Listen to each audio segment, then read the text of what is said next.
외국에서 한국에 대한 묘한 말이 돌기 시작했습니다. 한국은 서울이 끝이 아니라는 말입니다. 서울만 보고 돌아가던 여행 공식이 바뀌고 있는 거죠. 이제는 서울이 아니라 지방을 보려고 한국에 오는 외국인들까지 생겼습니다. 특히 요즘 난리난 도시가 있는데요. 바로 전주입니다. 외국인들이 전주에 빠지는 놀라운 이유, 지금 시작합니다. 한국 최고라고 댓글을 남겨주세요. 여러분의 구독과 좋아요는 아주 큰 힘이 됩니다. 요즘 전주가 난리라던데 거기가 어디냐고요. 저는 서울 도착 첫날 저녁 호텔 로비에서 그 말을 처음 들었습니다.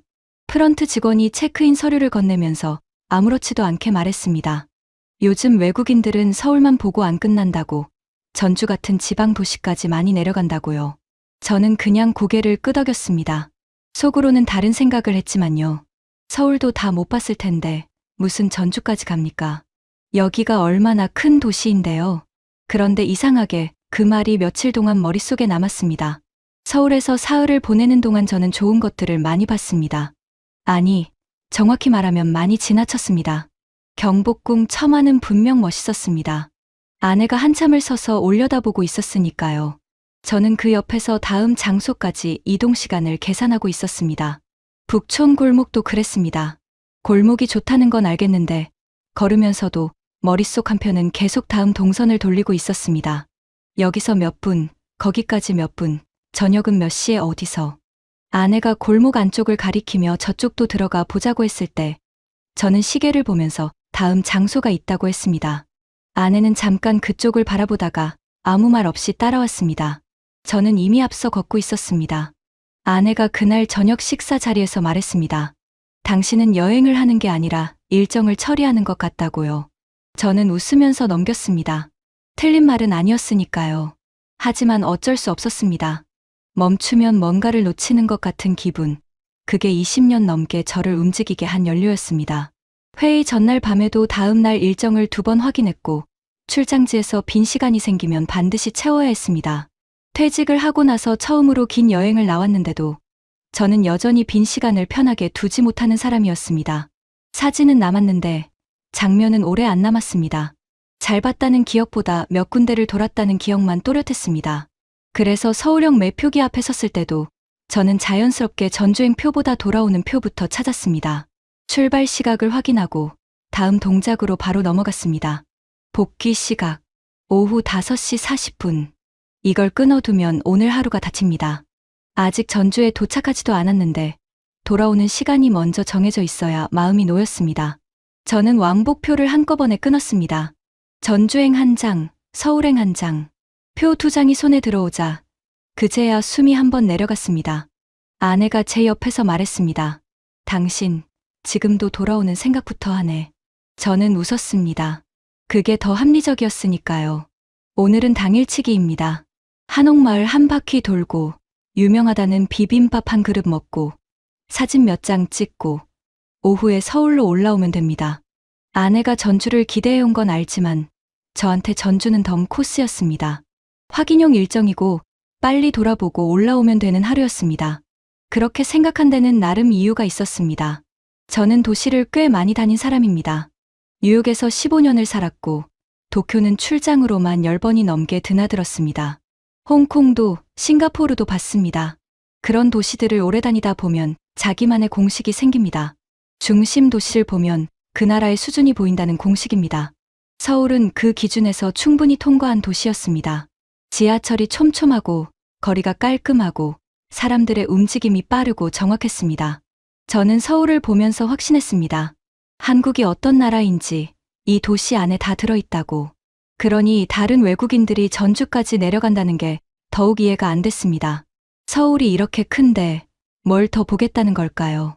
처음에 호텔 직원한테서 들었을 때도 지하철에서 전주 간다는 관광객들을 봤을 때도 저는 반쯤 유행처럼 여겼습니다. 어디를 가든 여행자들 사이에는 꼭 그런 흐름이 생깁니다.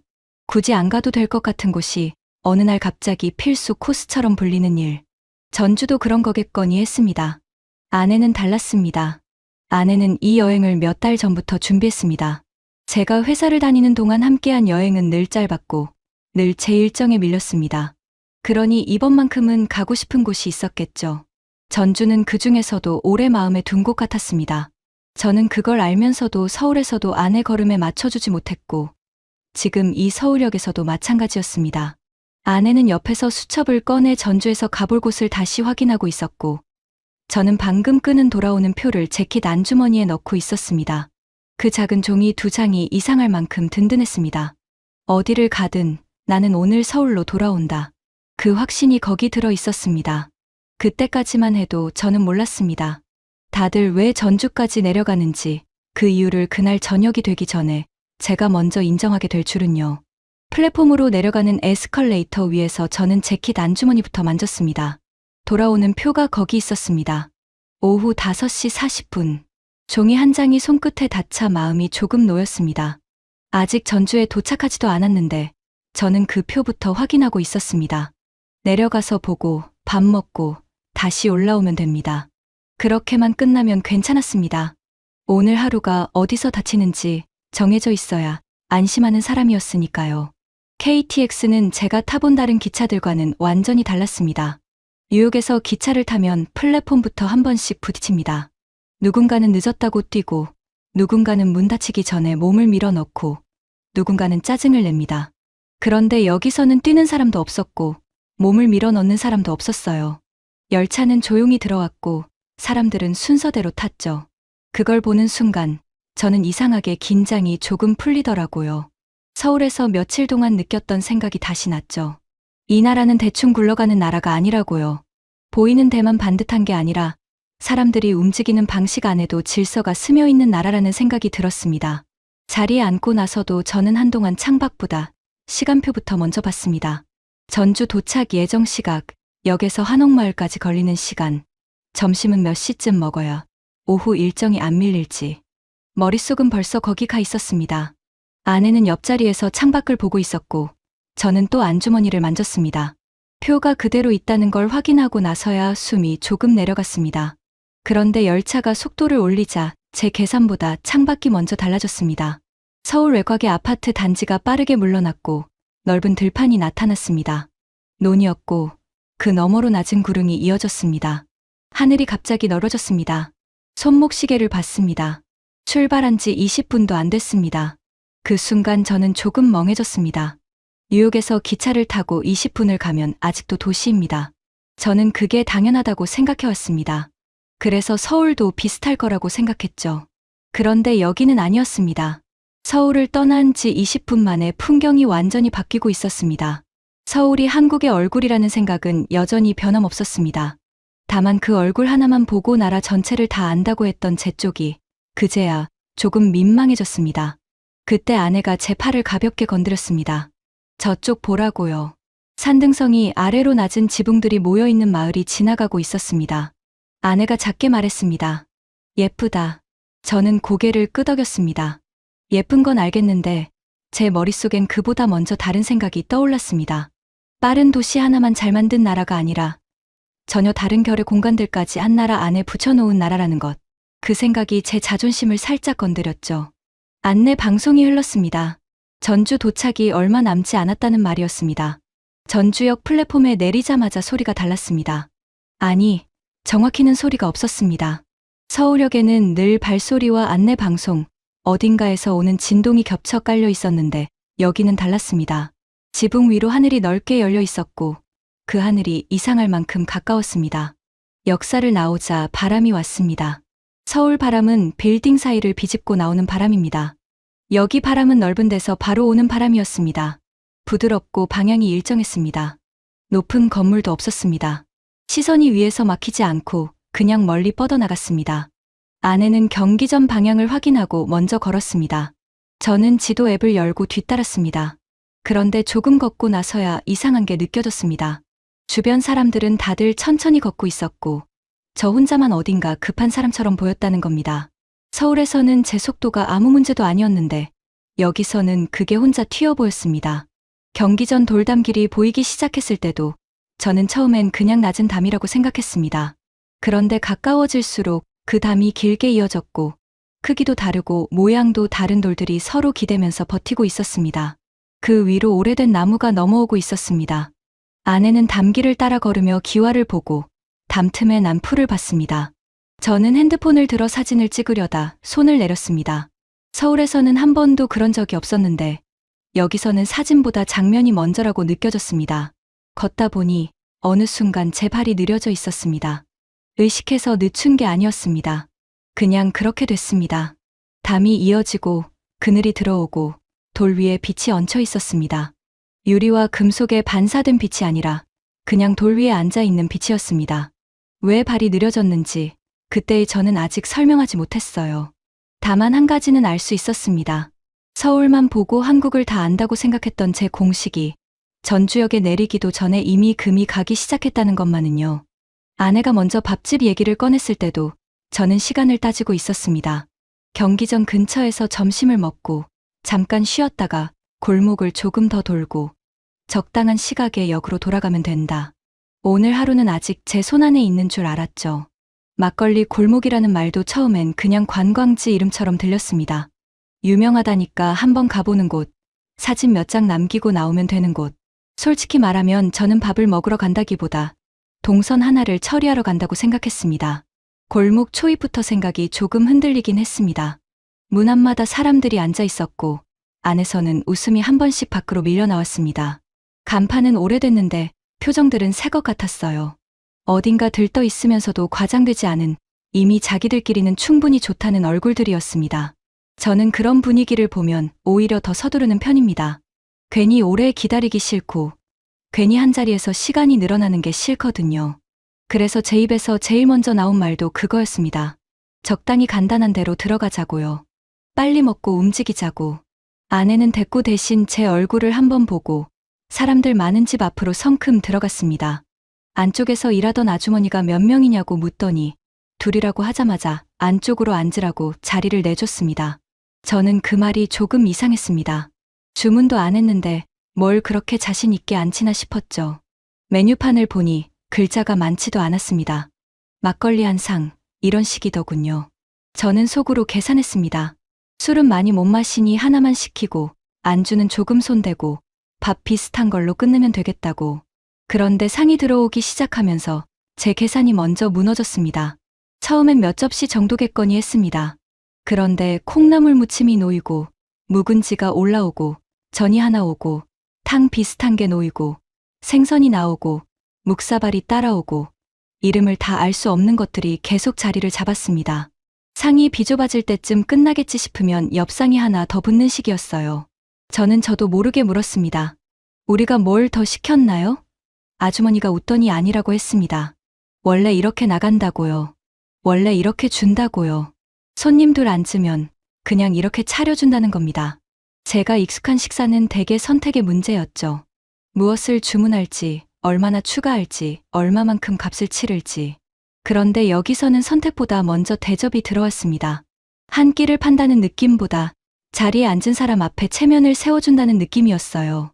상은 넉넉했고 음식은 제각각 제 몫을 가지고 있었고 그걸 설명하려는 친절은 또 없었습니다. 많이 주니까 고마워하라는 표정도 아니었고 유명하니까 놀라라는 태도도 아니었어요. 그냥 이 집에서 사람 앉으면 이 정도는 있어야 한다는 듯한 이상하게 담담한 자부심이 있었죠. 저는 숟가락을 들고도 한동안 손을 못 댔습니다. 아내는 벌써 전 한 조각을 제 앞접시에 놓아주고 있었습니다. 이거 당신 좋아할 맛이라고요. 조금 있다가는 콩나물도 덜어주고 탕 국물도 먼저 떠줬습니다. 서울에 있는 동안 저는 자꾸 앞서 걸었고 아내는 그 뒤를 맞추느라 조용했는데 이상하게 이 상 앞에서는 제가 따라가는 쪽이 되더군요. 아내 손이 먼저 움직이고 저는 그 다음을 배웠습니다. 이건 이렇게 먹어보라고, 이건 막걸리랑 같이 먹으면 괜찮다고, 이건 보기보다 안 짜다고. 그 말을 듣고 하나씩 입에 넣는데 맛보다 먼저 마음이 걸렸습니다. 누가 자꾸 저를 급하지 않은 사람 취급하는 것 같아서요. 아직 일정표는 제 주머니에 있는데 여기 앉은 저는 그 표를 가진 사람 같지가 않았습니다. 아주머니가 막걸리 주전자를 내려놓으며 한마디 했습니다. 천천히 드셔요. 이런 상은 급하게 먹으면 아까워. 그 말이 별것 아닌데도 이상하게 얼굴이 뜨거워지더라고요. 제 마음을 들킨 기분이었거든요. 저는 방금 전까지도 얼른 먹고 나가자는 생각을 하고 있었으니까요. 그런데 아깝다니요. 음식 남기지 말라는 말이 아니라 서두르면 이한상이 품은 시간이 통째로 빠져나간다는 뜻처럼 들렸습니다. 저는 그제야 제 속도를 늦췄습니다. 전 한 점을 씹고 국물 한 숟갈을 넘기고 막걸리를 아주 조금 마셨습니다. 그러자 이상한 일이 생겼습니다. 배가 부른 게 아니라 제 자리가 차오르는 느낌이 들었어요. 늘 식사는 다음 일을 위해 넣는 연료 같은 것이었습니다. 회의 전, 이동 전, 약속 전. 많이 먹든 적게 먹든 결국 목적은 그 다음이었죠. 그런데 여기서는 그 다음이 자꾸 밀렸습니다. 이 한상 자체가 이미 하나의 일정이었고 그것도 꽤 중요한 일정이었어요. 누가 시간을 써서 차리고 누가 손을 뻗어 건네고 누가 천천히 먹으라고 말해주는 동안 저는 처음으로 오늘 하루를 소비하지 않고 대접받고 있었습니다. 아내가 제 쪽을 보며 웃었습니다. 어때요? 그냥 밥 아니죠? 저는 바로 대꾸를 못했습니다. 그냥 밥이 아니었으니까요. 한 끼인데도 사람을 얇게 다루지 않는다는 느낌이 들었습니다. 배만 채우고 보내는 게 아니라 여기까지 왔으면 이 정도 마음은 앞에 놓아줘야 한다는 식이었죠. 저는 외국에서 오래 살며 한국 음식 자랑하는 말을 수도 없이 들었습니다. 솔직히 그런 말들 반쯤은 관성이라고 생각한 적도 많아요. 그런데 이 상 앞에서는 괜히 말이 줄었습니다. 맛있다는 말로는 모자라고 푸짐하다는 말로도 덜했습니다. 이 나라는 밥 한 끼를 끼니로만 끝내지 않고 사람 대접으로 완성하려 드는구나. 그런 걸 괜히 거창하게 설명할 필요가 없더군요. 제 앞에 이미 다 깔려 있었으니까요. 문득 재킷 안주머니에 든 돌아오는 표가 생각났습니다. 아까까지는 그 표가 든든했는데 이제는 조금 성급한 종이처럼 느껴졌습니다. 아직 오후는 남아 있었고 저는 벌써 돌아갈 시간을 정해둔 사람이었죠. 그런데 상 위에 놓인 접시들을 보고 있으니 오늘을 그렇게 단정해버린 제 방식이 참 얄팍하게 느껴졌습니다. 많이 차려진 음식 때문만은 아니었습니다. 이 도시가 사람을 붙잡는 방식이 억지스럽지 않아서 더 그랬습니다. 보라고 소리치지 않고 먹어보면 안다고 말하지도 않고 그냥 앉힌 다음 이런 상을 내어놓는 겁니다. 그리고 그걸 받아든 사람이 스스로 민망해지게 만들어요. 한국을 좀 안다고, 도시를 좀 봤다고, 여행이란 원래 효율적으로 움직이는 거라고 믿던 제 쪽이요. 그 상 앞에서 저는 오랜만에 끝나는 시간보다 지금 이 자리를 먼저 생각했습니다. 얼마 남았는지보다 지금 앞에 놓인 걸 놓치지 않는 게 먼저였습니다. 아내가 제 앞에 또 한 점을 얹어주자 저는 처음으로 말했습니다. 천천히 먹자고요. 빨리 움직일 필요 없겠다고요. 그 말이 입에서 나오는데 꼭 다른 사람이 대신 말해준 것처럼 어색하면서도 이상하게 편했습니다. 아내는 그냥 웃었고 저는 그 웃음이 오늘 들어 가장 덜 미안한 순간이라는 걸 알았습니다. 막걸리 잔을 내려놓으며 저는 속으로만 인정했습니다. 서울행표를 먼저 끊어준 사람이 전주에서는 밥상 하나 앞에서도 자기 계산이 무너질 줄 몰랐다고요. 그리고 그런 식으로 계획을 무너뜨리는 도시라면 사람들이 왜 굳이 여기까지 내려오는지 더 이상 설명을 들을 필요가 없었습니다. 식당을 나설 때쯤 저는 길을 먼저 정하지 않았습니다. 보통의 저라면 문을 나서자마자 어느 방향으로 돌지, 몇 분 안에 어디를 찍고 갈지부터 정했을 겁니다. 그런데 그날은 이상하게 배보다 마음이 먼저 가라앉아 있었어요. 아내도 걸음이 느렸고 저도 그 속도를 굳이 앞지르지 않았습니다. 골목 바깥으로 나오자 햇빛이 조금 기울어 있었는데 저는 처음으로 지도 앱 대신 사람 얼굴을 먼저 보게 됐습니다. 어디로 가면 좋을지 잠깐 망설이던 참에 아내가 작은 소품 가게가 모여있는 쪽을 가리켰습니다. 저는 습관처럼 휴대폰을 꺼내려다가 손을 멈췄습니다. 방금 전까지 한 상 앞에서 그렇게 얻어먹고 나왔는데 또 화면부터 보는 게 좀 민망했거든요. 그래서 지나가던 중년 부부에게 길을 물었습니다. 저쪽 시장 가려면 어느 쪽으로 가면 될까요? 그랬더니 남자가 손가락으로 방향만 대충 짚는 대신 아예 두 걸음 옆으로 와서 골목 안쪽을 같이 봐주더군요. 그냥 큰 길로 돌지 말고 저 골목으로 쏙 들어가세요. 그늘도 있고 금방이에요. 옆에 있던 아내분은 처음 오셨으면 중간에 왼쪽으로 빠지지 마시고 끝까지 가셔야 해요. 헷갈려요 하고 한마디를 보탰습니다. 딱 그 정도였습니다. 과한 친절도 괜한 경계도 없었어요. 마치 원래 알던 사람 길 알려주듯 자연스러웠습니다. 저는 그런 순간에 늘 약간 굳는 편입니다. 낯선 도시에서는 친절도 거래처럼 느껴질 때가 있으니까요. 도움을 받으면 그만큼 경계를 더 세우게 되는 버릇이 있습니다. 그런데 전주에서는 묘하게 그 버릇이 힘을 못 쓰더군요. 길을 알려준 부부는 우리가 고맙다고 인사하기도 전에 자기들 갈 길을 갔고 뒤돌아보며 확인하지도 않았습니다. 도와줬다는 티를 내지 않으니까 오히려 마음이 편했습니다. 이 동네 사람들은 낯선 사람을 만나도 일단 벽부터 세우지는 않는구나. 그런 생각이 처음 들었습니다. 시장 쪽으로 들어가서는 그 느낌이 더 분명해졌습니다. 아내가 한 가게 앞에서 손수건을 고르느라 서 있었는데 주인이 천천히 봐요. 급할 거 없어요 하고 말을 건넸습니다. 물건을 권하는 말투가 아니었습니다. 정말로 급할 거 없다는 말이더군요. 저는 옆에서 그냥 듣고 있었는데 그 짧은 한마디가 이상하게 오래 남았습니다. 서울에서도 친절한 사람들을 많이 만났습니다. 서비스가 좋고 빠르고 정확하죠. 그런데 여기서는 정확함보다 먼저 사람의 온도가 닿는 느낌이 있었어요. 서툰 손님을 상대하는 기술이 아니라 원래 사람 대하는 습관 같은 것 말입니다. 아내가 고른 손수건을 계산하는 동안 저는 건너편 과일 좌판을 보고 있었습니다. 상인이 제 쪽을 힐끗 보더니 한번 드셔봐요 하며 조각 하나를 내밀었습니다. 저는 손사래부터 쳤습니다. 괜찮다고, 안 사도 된다고. 그랬더니 그분이 웃으면서 안 사도 돼요? 맛만 봐요. 여기까지 왔는데 하더군요. 그 말투가 참 묘했습니다. 물건을 팔려는 사람의 억지가 아니라 동네에 온 사람한테 이 맛 정도는 건네도 된다는 표정이었어요. 결국 받아 먹었는데 달아서 놀란 것보다 제가 그렇게 쉽게 받아들었다는 사실이 더 놀라웠습니다. 평소 같았으면 괜히 부담스러워 거절했을 텐데 그날은 그러고 싶지 않았습니다. 그 과일 조각 하나에도 우리 동네 왔으면 이것도 알고 가라는 마음이 들어 있었으니까요. 길을 걷다 작은 분식집 앞에서 또 한 번 멈췄습니다. 아내가 안을 들여다보며 저기 사람들 말투 좋다고 하더군요. 정말 그랬습니다. 말이 빠르지 않은데 심심하지 않고 툭 던지는데 서운하지 않았어요. 그라제, 아이고 그려, 천천히 혀 같은 말들이 오가는데 저는 뜻보다 결이 먼저 들어왔습니다. 서울말이 선명하고 정돈된 칼끝 같다면 여기 말은 모서리가 달아서 손에 편하게 잡히는 나무 손잡이 같았어요. 누가 크게 환대하지 않아도 그 말맛 자체가 사람 어깨를 좀 풀리게 만들더군요.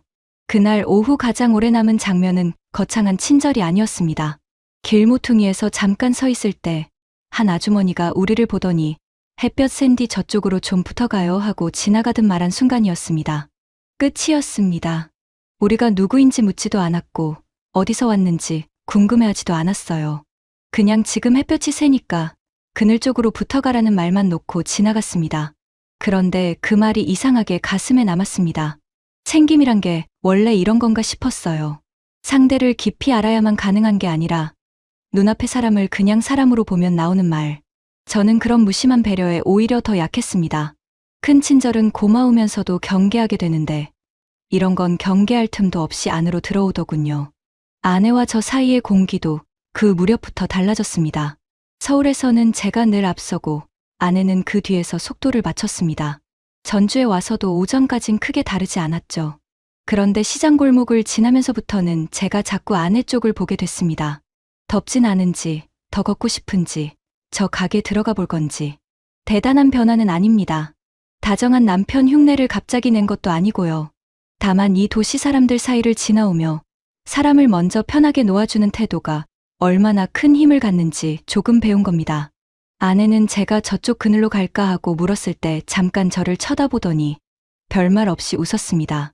그 웃음엔 놀람도 있었고 조금의 안도도 있었어요. 저는 그 표정을 보고 괜히 목이 메었습니다. 낯선 도시에서 이름도 모르는 사람들에게 배운 걸 제일 먼저 아내에게 써먹고 있다는 사실이 부끄럽고도 고마웠죠. 돌아다니다 보니 누가 일부러 전주의 정을 보여주려 애쓰는 장면은 없었습니다. 그래서 더 세게 남았습니다. 식당 아주머니의 천천히 드셔요. 길 알려주던 부부의 저 골목으로 쏙 들어가세요. 상인의 안 사도 돼요. 맛만 봐요. 지나가던 사람의 그늘로 붙어가요. 다 흩어지면 별말 아닌데 하루 안에서 차곡차곡 겹치니 사람 마음의 벽을 이상하게 낮추더군요. 저는 늘 처음 만나는 사람 앞에서 적당한 선을 긋는데 익숙한 사람이었습니다. 신뢰 안 하고 폐 안 끼치고 필요 이상 가까워지지 않는 것. 그게 예의라고 오래 믿었죠. 그런데 여기서는 그 예의가 조금 쓸쓸한 방식일 수도 있겠다는 생각이 들었습니다. 먼저 다가와 붙잡는 게 아니라 굳이 차갑게 두지 않는 태도. 그게 사람을 훨씬 편하게 만드는구나 싶었어요. 역으로 돌아갈 시간을 다시 계산해야 할 무렵, 저는 재킷 안주머니를 만지지 않았습니다. 돌아오는 표가 여전히 거기 있었지만 이제 그건 하루를 지배하는 종이가 아니었습니다. 오히려 오늘 제일 오래 남을 것은 표에 적힌 시각이 아니라 이름도 모르는 사람들이 건넨 짧은 말들이라는 걸 알았습니다. 서울이 빠르고 정교한 얼굴이라면 전주는 사람 사이의 간격을 어떻게 다루는지 보여주는 얼굴 같았습니다. 둘 중 어느 하나가 더 낫다는 뜻은 아니에요. 다만 저는 한국을 너무 한쪽 얼굴로만 읽고 있었던 겁니다. 그리고 그 오판이 이렇게 민망할 수가 없었습니다. 나라를 알려면 큰 건물과 유명한 장소만 보는 게 아니라 낯선 사람을 대하는 평범한 태도까지 봐야 한다는 걸 저는 이제야 배우고 있었으니까요. 아내와 나란히 걷다가 저는 아주 자연스럽게 물었습니다. 오늘 조금 늦게 올라가면 안 되겠냐고요. 아내는 걸음을 멈추진 않았지만 대답도 바로 하지 않았습니다. 대신 제 옆으로 한 발 가까이 붙었습니다. 그걸로 충분했죠. 저는 그 짧은 침묵 안에서 알았습니다. 전주가 허문 건 낯선 사람과의 벽만이 아니라 제가 오랫동안 습관처럼 세워둔 우리 둘 사이의 벽도 조금은 포함된다는 걸요. 그래서 더 민망했고, 그래서 더 고마웠습니다. 남부시장 쪽으로 들어갈 때만 해도 저는 속으로 선을 하나 그어두고 있었습니다. 밤 공기만 조금 보고 사람 많은 구간만 한번 지나고 따뜻한 것 하나 마신 뒤 역으로 가면 된다. 이미 오후에 마음은 꽤 풀렸지만 그렇다고 제가 갑자기 다른 사람이 된 건 아니었거든요. 늦게 올라가자고 먼저 말해놓고도 제 머릿속 한 구석은 여전히 시간을 접고 있었습니다. 전주는 낮에 충분히 좋았고 밤은 덤으로 확인하면 된다고 생각했어요. 솔직히 말하면 남부시장도 그 정도로 봤습니다. 한옥마을은 전주답고 밤시장은 조금 젊고 북적한 구경거리겠지. 그 이상은 기대하지 않았죠. 그런데 입구에 들어서자마자 걸음이 생각대로 안 됐습니다. 그냥 사람 많은 시장이 아니었습니다. 바람처럼 흘러가는 동선이 있었어요. 한쪽에서는 튀김 기름이 치익 소리를 냈고 한쪽에서는 철판이 두드려졌고 어디선가는 웃음이 났습니다. 냄새도 한 방향으로 오지 않았습니다.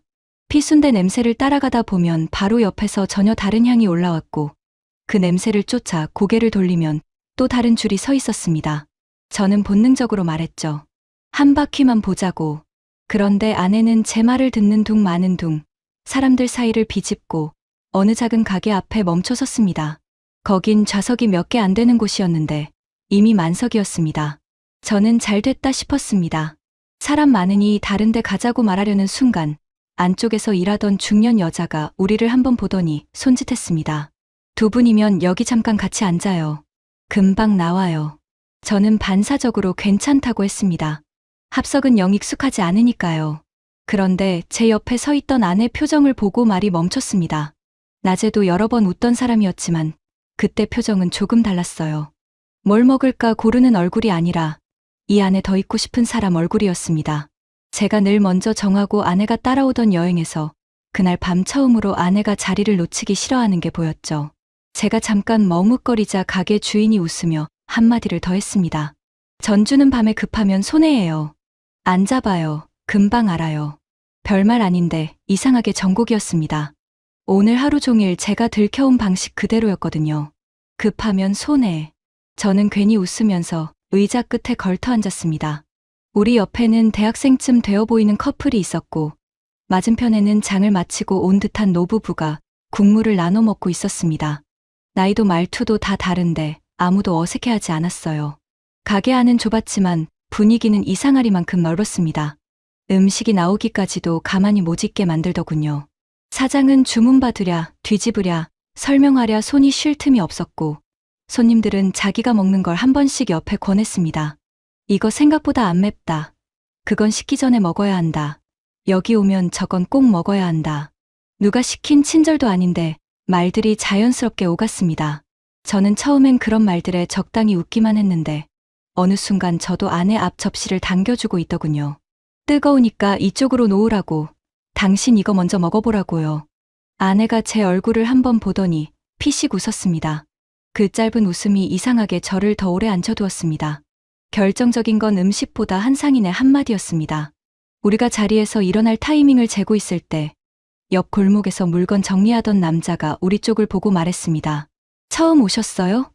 그럼 너무 빨리 나가지 마요. 여긴 물건 파는 데가 아니라 사람 구경하는 데예요. 밤엔. 그 말이 참 전주답다고 느껴졌습니다.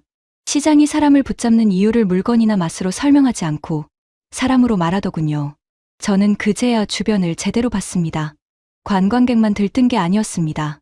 장사 끝낸 상인이 옆집 국물을 한 숟갈 얻어먹고 있었고, 젊은 손님은 오래된 좌판 앞에서 자연스럽게 말을 붙였고, 아이를 데려온 가족 옆으로 퇴근한 직장인들이 비켜 지나갔습니다. 오래된 간판과 새 메뉴판이 한 대 붙어 있는데도 서로 민망해하지 않았어요. 전주는 옛것을 얌전히 전시해두는 도시일 거라고 저는 아직도 한쪽에서 그렇게 생각하고 있었나 봅니다. 그런데 남부시장은 그 선입견을 아주 촌스럽게 만들어버렸습니다. 이 도시는 옛것만 남겨둔 곳이 아니라 그 위에서 지금도 계속 사는 곳이더군요. 그 당연한 사실을 저는 합석한 의자 하나에서 늦게 배웠습니다. 결국 우리는 생각보다 훨씬 오래 앉아 있었습니다. 먹고, 건너다 보고, 한두 마디 주고받고, 다시 다른 골목으로 들어갔다가 또 멈췄습니다. 저는 어느 순간부터 시간을 세지 않았습니다. 더 놀라운 건 제가 그만 가자고 하지 않았다는 겁니다.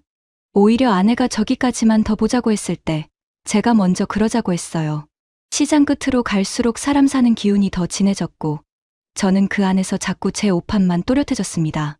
서울만 보고 한국을 안다고 여겼던 것도, 전주를 과거형 도시쯤으로 묶어두려던 것도 전부 제 편한 방식이었죠. 남부시장은 그걸 설명으로 깨지 않았습니다. 그냥 저를 앉혀놓고 머무르게 만들고 스스로 민망해지게 했습니다. 그래서 더 세게 남았습니다. 오래된 도시가 아니라 살아있는 도시였고 저는 그 사실을 밤 시장 한복판에서 아내의 달라진 표정과 낯선 사람들의 말 몇 마디를 통해서야 인정했습니다.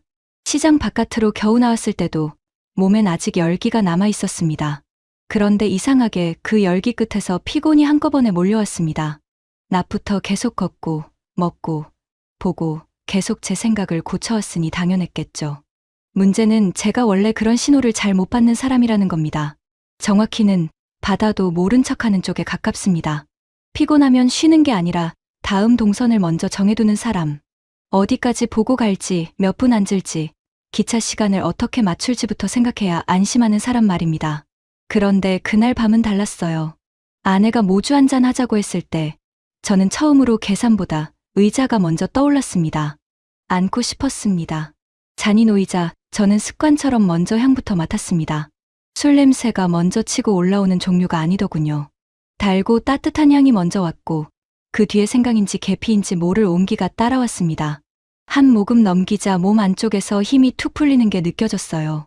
취기가 확 오르는 술이 아니라 제가 꽉 잡고 있던 손잡이를 슬쩍 빼앗아가는 쪽에 가까웠습니다. 어깨가 내려가고 턱에 들어간 힘이 빠지고 휴대폰을 내려놓게 됐습니다. 머리로는 아직 다음을 생각하려 하는데 몸이 먼저 그만하라고 말하는 느낌이었죠. 저는 그게 낯설었습니다. 늘 생각이 비워져야 쉬는 줄 알았는데 이날은 몸이 먼저 저를 쉬게 만들었습니다. 아내가 제 쪽을 보고 물었습니다. 좀 풀렸어요? 예전 같았으면 바로 아니라고 했을 겁니다. 이 정도로 무슨, 아직 멀쩡하다고. 그런데 그날은 부정하는 말이 안 나왔습니다. 잔을 다시 들었다 내려놓고 저는 좀 민망한 목소리로 말했어요. 나 오늘 처음으로 안 급한 것 같아. 아내는 웃었지만 놀리는 웃음은 아니었습니다. 오래 기다리던 답을 들은 사람 얼굴이었죠. 그 표정을 보는데 괜히 가슴이 걸렸습니다. 오늘 하루 종일 제가 바뀌고 있다는 걸 어쩌면 아내는 저보다 먼저 보고 있었을지도 모르겠더군요. 밖으로 나와 천변 쪽에 잠깐 섰을 때 저는 주머니 속 서울행표를 떠올렸습니다. 아까까지는 그 종이가 하루의 중심이었는데 이제는 제일 먼저 버려야 할 고집처럼 느껴졌어요. 저는 잠깐 망설이다가 먼저 말을 꺼냈습니다. 우리 오늘 그냥 올라가지 말자. 내가 표 바꿀게. 내일 올라가도 되잖아. 그 말이 입에서 나오자 저부터 조용해졌습니다. 큰 결심이라기보다 오래 붙들고 있던 걸 놓는 소리 같았어요. 아내는 바로 대답하지 않았습니다. 대신 제 얼굴을 한참 보다가 아주 작게 그러자고 했습니다. 그 한마디가 이상하게 오래 울렸습니다. 제가 먼저 일정을 늦추자고 한 것도 처음이었지만 아내가 제 말을 그렇게 편하게 받아주는 얼굴을 보는 것도 오랜만이었거든요. 저는 그 자리에서 휴대폰을 꺼내 표를 다시 들여다봤습니다. 그런데 이번엔 시간에 쫓기는 기분이 없었습니다. 바꿔도 되고 안 급해도 되고 오늘은 여기서 끝내도 된다는 생각이 먼저였습니다. 아내가 옆에서 말했죠. 진짜 괜찮겠어요? 저는 웃으면서 대답했습니다. 오늘은 당신 따라갈게. 이제 좀 그럴 때도 됐지. 말해놓고 보니 참 단순한 문장이었어요. 그런데 이상하게도 그 말 하나가 저한테는 아주 크게 남았습니다. 미안하다는 말보다 먼저 나왔고 고맙다는 말만큼이나 솔직했어요. 늘 앞서 걷고 정하고 맞추게 만들던 사람이 그날 밤 처음으로 따라가겠다고 했으니까요. 아내는 아무 말 없이 제 팔짱을 꼈습니다. 거창한 화해도 감동적인 고백도 없었습니다. 다만 제가 더 이상 다음을 끌고 가지 않는 순간 아내가 조용히 제 옆으로 붙었다는 사실. 그걸로 충분했습니다. 모주가 대단한 술이라서 그런 건 아닐 겁니다. 다만 어떤 밤에는 따뜻한 한 잔이 사람의 버릇보다 먼저 몸을 풀어놓을 때가 있죠. 저는 그날 처음으로 쉬는 걸 빈 시간이나 낭비로 느끼지 않았습니다. 사람을 원래 자리로 돌려놓는 시간에 더 가까웠어요. 그리고 그 원래 자리에는 늘 제 한 발 뒤에 있던 아내가 아니라 제 옆에 선 아내가 있었습니다. 전주가 제게 해준 일도 결국 그거였습니다. 서울을 깎아내리지도 않고 자기 매력을 떠들지도 않으면서 제 성급한 공식을 하나씩 민망하게 만드는 것. 남부시장에서 붙잡히고 모주 앞에서 풀리고 결국 제가 먼저 내일로 미루자고 말하게 만든 밤. 저는 아마 이 전주의 밤을 오래 기억할 겁니다. 무언가 대단한 걸 봐서가 아니라 늦게 깨닫는 남자가 아주 작은 한마디를 겨우 입 밖에 내던 밤이었으니까요. 모주집을 나와 벤치에 잠깐 앉았을 때까지도 저는 아직 서울로 돌아가는 사람 쪽에 더 가까웠습니다. 몸은 풀렸는데 손은 안 풀리더군요. 재킷 안주머니에서 휴대폰을 꺼내자 오후 5시 40분 서울행 승차권이 그대로 떠 있었습니다. 오늘 하루가 저 표 한 장에 묶여 있다는 사실이 다시 또렷해졌어요. 취소 버튼은 화면 아래 작게 붙어 있었는데 이상하게 그 작은 글자가 제일 먼저 보였습니다. 그냥 올라가면 됩니다. 원래 계획대로 끝내면 돼요. 서울 숙소도 이미 잡혀 있고 짐도 거기 있고 내일 동선도 다 이어집니다. 저는 그런 식으로 하루를 닫아두는데 익숙한 사람입니다. 그런데 막상 손가락을 가져다 대니 눌리질 않았습니다. 돈이 아까워서라기보다 제가 정해둔 질서를 제 손으로 지운다는 게 더 걸렸죠. 표를 들고 있을 때는 든든했는데 막상 없애려니 그 종이가 안전핀처럼 느껴졌습니다. 아내가 옆에서 물었습니다. 진짜 바꿀 거예요? 그 말이 재촉처럼 들리진 않았습니다. 당신이 정하라는 말이었어요. 더 있자고 밀지도 않았고 그냥 가자고 받아주지도 않았습니다. 저는 그게 오히려 더 숨 막혔습니다. 핑계를 대려면 상대가 잡아줘야 하는데 아내는 그날 처음부터 끝까지 제 몫으로 남겨두더군요. 제가 정하면 따라오겠다는 얼굴이었고 바로 그 표정 때문에 더 쉽게 도망칠 수가 없었습니다. 저는 화면을 한번 끄고 다시 켰습니다. 승차권 취소, 수수료 안내, 환불 금액 확인. 단계는 간단했는데 손끝은 자꾸 멈췄습니다. 그때 아내가 아주 조용히 말했어요. 꼭 오늘 올라가야 하는 건 아니잖아요. 그 말에 더 이상 길게 생각할 여지가 없어졌습니다. 맞습니다. 꼭 그래야 하는 건 아니었어요. 일정을 맞추려면 올라가면 되고 마음을 따르려면 남으면 되는 밤이었습니다. 저는 숨을 한번 길게 내쉬고 확인 버튼을 눌렀습니다. 승차권이 취소되었습니다. 문장이 뜨는 순간 어깨가 먼저 내려갔습니다.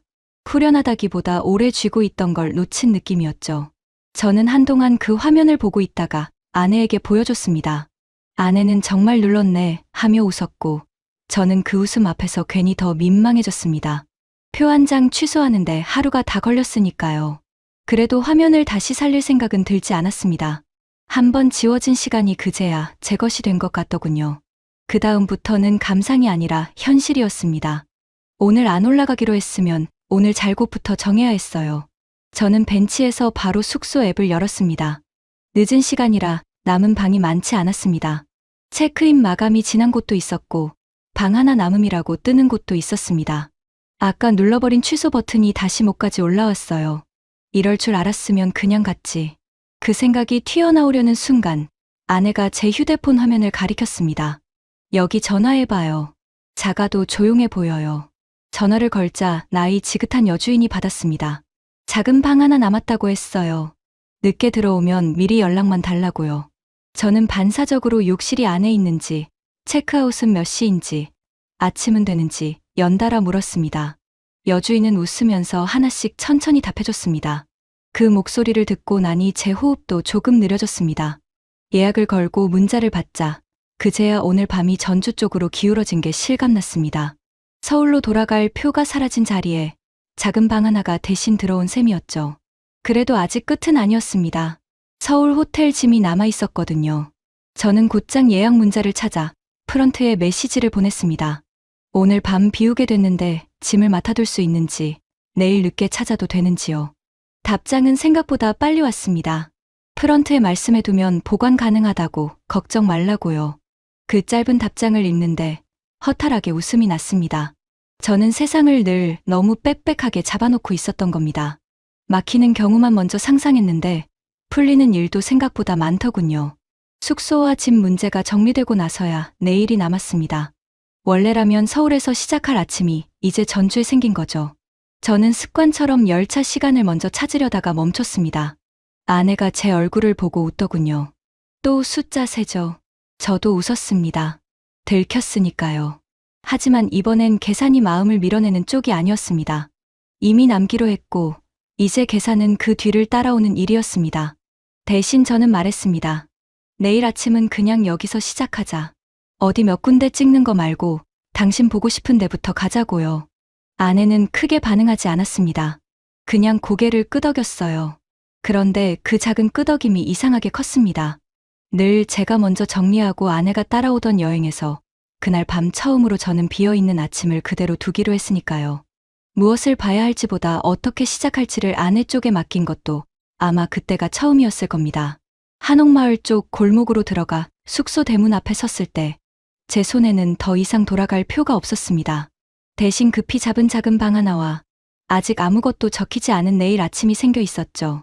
저는 예약 문자를 한 번만 더 확인하고는 휴대폰을 접었습니다. 아내가 제 옆으로 붙었고 우리는 말없이 대문을 함께 밀고 들어갔습니다. 그 문턱을 넘는 순간에야 알았습니다. 제가 바꾼 건 열차 한 편만이 아니라 늘 돌아갈 시간부터 고정해 놓던 제 버릇이라는 걸요. 아침에 눈을 뜨자 제일 먼저 조용하다는 생각이 들었습니다. 서울 호텔에서는 복도 문 닫히는 소리나 엘리베이터 기척이 한 번씩 들렸는데 여기서는 마당을 쓰는 빗자루 소리부터 들렸습니다. 저는 잠깐 누운 채 천장을 봤습니다. 어젯밤 급히 잡은 방인데도 허술하다는 느낌은 없었습니다. 오히려 제 쪽이 더 허술했죠. 늘 빈 시간을 없애야 하루가 단정해진다고 믿었으니까요. 그런데 비워둔 채 맞는 아침이 이렇게 또렷할 줄은 몰랐습니다. 아내는 벌써 준비를 마치고 창가 쪽에 서 있었습니다. 오늘 몇 시 차 볼까요? 하고 묻는데 말투가 부드러웠습니다. 정하자는 뜻이면서도 예전처럼 제가 먼저 하루를 닿게 두진 않겠다는 말처럼 들렸어요. 저는 휴대폰을 켰다가 바로 덮었습니다. 조금 있다가 보자고 했습니다. 먼저 아침 먹고 걸읍시다. 그 말이 너무 자연스럽게 나와서 저도 잠깐 놀랐습니다. 늘 시간표가 식사보다 먼저였는데 그 순서가 바뀌는데 별 힘이 들지 않았거든요.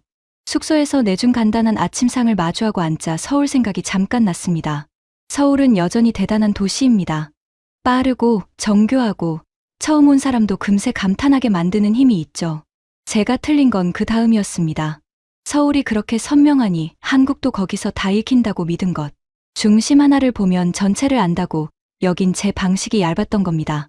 서울을 너무 크게 본 게 아니라 한국을 너무 쉽게 접어 읽은 거였어요. 그 생각이 들자 괜히 얼굴이 뜨거워졌습니다. 한국을 좋게 봤다고 생각했는데 알고 보니 제가 익숙한 방식으로만 좋게 보고 있었던 거니까요. 전주는 그걸 길게 설명하지 않았습니다. 그냥 제 표를 취소하게 했고 아침 시간을 비워두게 했고 오늘은 어디부터 걸을지 먼저 묻게 만들었죠. 그러니 더 분명했습니다. 머리보다 행동이 먼저 바뀌었으니까요. 늦게 깨닫는 건 늘 제 몫이었지만 이번엔 그 늦음이 싫지 않았습니다. 아침을 마치고 문 밖으로 나오자 휴대폰이 한번 울렸습니다. 서울 호텔에서 보낸 확인 문자였을 겁니다. 어제 같았으면 바로 열었겠죠. 짐 보관이 확실한지 몇 시까지 찾을 수 있는지 그 다음 열차가 몇 시인지부터 다시 맞춰봤을 겁니다. 그런데 그날은 그러지 않았습니다. 저는 화면 대신 아내를 보고 물었죠. 어디부터 걸을까? 아내는 잠깐 저를 보더니 향교 쪽 골목을 지나 천변으로 가자고 했습니다. 저는 좋다고 했고 정말 그쪽으로 발을 옮겼습니다. 큰 길 앞 신호를 기다릴 때도 습관처럼 먼저 내려서지 않았습니다. 차를 한 번 더 보고 아내가 서는 자리만큼 같이 섰다가 불이 바뀌자 나란히 건넜어요. 별것 아닌데도 마음이 이상하게 놓였습니다.